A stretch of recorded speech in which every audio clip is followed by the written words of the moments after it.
guys! Welcome back to my channel. If you're new here, please don't forget to hit the subscribe button below and kindly click the notification bell beside it to get notified every time I post a new video. So in today's video guys, I'm going to talk about my top 5 favorite products for the month of February. And I know medyo late na kasi matatapos na yung March and ngayon pa lang ako nag-film. So I'm so sorry about that. But kahit medyo late na ako, I still want to post this video kasi baka meron akong mga products dito na gusto nyo palang itry. And I hope na makatulong tong video na to sa inyo. So, without any further ado, let's get started. The first product na i-share ko sa inyo guys is this one. This is the Maybelline Superstay Matte Ink. And I know, parang February 24 ko na ata ito nabili. Pero, ever since na nabili ko to, as in talagang madalas ko na siyang gamitin. And actually, I'm wearing it today, and ngayon parang super light lang, as in super konti lang ang kinuha ko para lang hindi siya super opaque sa lips. What I really love about this product is yung formula niya, as in hindi to nakaka-dry ng lips, as in ang ganda talaga. Ito na talaga yung so far, pinakamagandang formula ng liquid lipstick na natry ko. Kasi yung iba talaga, as in parang nagiging semento yung labi ko and super dry, nagka-crack. And this one, hindi yung nangyayari sa akin pag ito yung ginagamit ko. And sana i-release ng Maybelline dito sa Philippines yung mga bago nilang shades sa US. Kasi meron dun isa na as in super gusto ko talagang mabili. Siguro mag-i-insert na lang ako ng picture dito. So anyway, super love ko tong product na to. And sobrang mura lang nito guys. Tapos nabili ko pa siya na sale. So I think 249 ko na lang siya nabili. Diba? Super cheap, affordable. Compared mo dun sa mga ibang liquid lipstick na sobrang mahal pero sobrang drying naman. Isa pa, of course, sobrang long lasting nito guys. As in, pagka sinuot ko to sa office, umaga lang ako maglalagay. Tapos, wala. Hindi na ako ulit magre-reapply. Mag-fade yung product, yes. Especially dito. Inom ka, yun talaga yung pinaka-nababasa, right? So, ayun. Other than that, okay na okay ako dito. As in, super, super, duper love this product. Next product naman is this Heroin Make. Heroin, I don't know. Long and Curl Mascara. Super waterproof. Pero sobrang tagal ko tong pag-isipan bago ko siya bilhin. Kasi nga, it's mahal, bes. For mascara ha, mahal talaga to. Sobrang na-curious ako sa product na to because of mga Filipino YouTubers. Kasi talaga nire-rave nila tong mascara na to. As in, ito na daw yung pinakamagandang mascara na na-try nila. Nakakaubos daw sila ng maraming ganito. Nakakailang backup na sila. Kasi sobrang ganda na talaga. And, guys, maganda nga siya.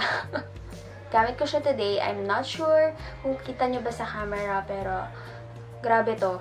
Sobrang hindi ka iiwanan. Talagang hindi siya magsismudge and talagang na-hold niya yung curl ng lashes ko na matagal. As in, kasi yung lashes ko guys, ang problem ko dito is maiksi siya, tapos straight lang siya. Naghanap talaga ako ng mascara na ma-hold yung curl, long-lasting, of course, yung hindi magsismudge kasi oily skin ako. So, madalas na nangyayari sa mascara, kahit na sinabi nilang waterproof, talagang nagsismudge siya, especially dito. Dito talaga yung nagiging problem ko. I'm so happy na binili ko to and sobrang worth it niya. Ang hirap na tanggalin. So, yung next product na babanggitin ko is parang partner sila. So, this is the Heroin Make Speedy Mascara Remover. Parang magic to guys. Kasi once na in-apply mo siya, ganito yung applicator. I'm not sure kung kita nyo ba. Pero parang may ganon-ganon siya.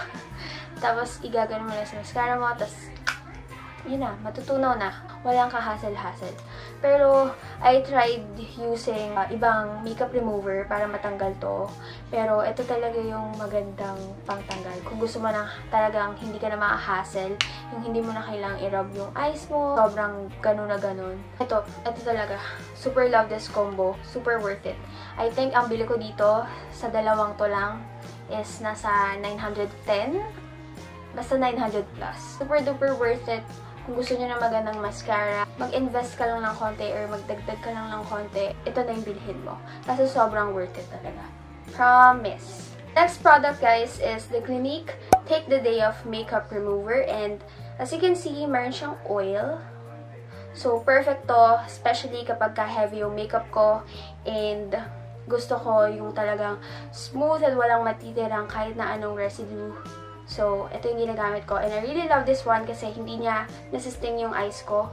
Usually kasi kapag may oil yung makeup remover, is either sobrang nai-irritate yung eyes ko, and this one, hindi nai-irritate yung eyes ko, so I really love this. And this one, guys, natatanggal niya yung mga waterproof na mascara, pero yung heroin make, medyo hindi niya natatanggal totally. Mayroong mga natitira pa. Nga, sabi ko sa inyo, yung remover talaga na partner nung mascara na yon is maganda na bilhin nyo na rin kasi hindi talaga kayo ma-hassle tanggalin yung mascara nyo. Product na to, guys, pag ginamit nyo siya, medyo merong maiiwan na parang oil sa face mo. Pero for me, okay lang naman yun. Kasi after ko itong gamitin, mag-proceed na ako sa facial cleanser ko. So, matatanggal na rin yung oil. Lang naman, after nun, wala nang stickiness, wala nang oil na matitira sa face mo. So, yun. Super love this one. I'm not really sure lang kung how much to kasi nga bigay lang siya sa akin. So, ayan. Really love this makeup remover. And yung last product, guys, is the Clinique Smart Night Custom Repair Moisturizer. And what I really love about this is kahit na, I know, cream-based siya, super na-hydrate niya yung skin. Kasi naubos na yung Celetec ko na facial moisturizer, yung water-based. So, hanap ako sa drawer ko kung ano yung pwedeng gamitin. Sabi ko sa sarili ko, sige na nga, try ko na to kasi nabanggit ko na to before na hindi ako mahilig sa mga cream-based na moisturizer kasi nga I have oily skin and ayoko nang malagkit sa face. Try ko to and medyo hindi lang okay yung amoy niya kasi amoy plastic na hindi ko maintindihan. Apply mo na to and paggising niyo sa umaga, talagang super soft ang skin, super hydrated, talagang ang ganda ng skin. Medyo malagkit talaga siya. Aaminin ko na, malagkit talaga siya pagka nilagay mo. Pero, pagkagising mo naman, sobrang ganda ng skin mo. So, worth it na yung lagkit best. I really love this one. I'm not sure kung how much to. Kasi nga, kasama na siya sa binigay sa akin. Super, duper okay to. Especially, if you have dry skin. Baka gusto nyo na i-try. Kasi, ayun nga, maganda siya. And, love ko pa din yung Celetec ko, guys. It's just that, hindi pa ulit ako nakakabili and kahit na bumili ako noon, gagamitin ko pa rin to. And that completes this video, guys. Thank you so much for watching and I'll see you on my next video. Bye!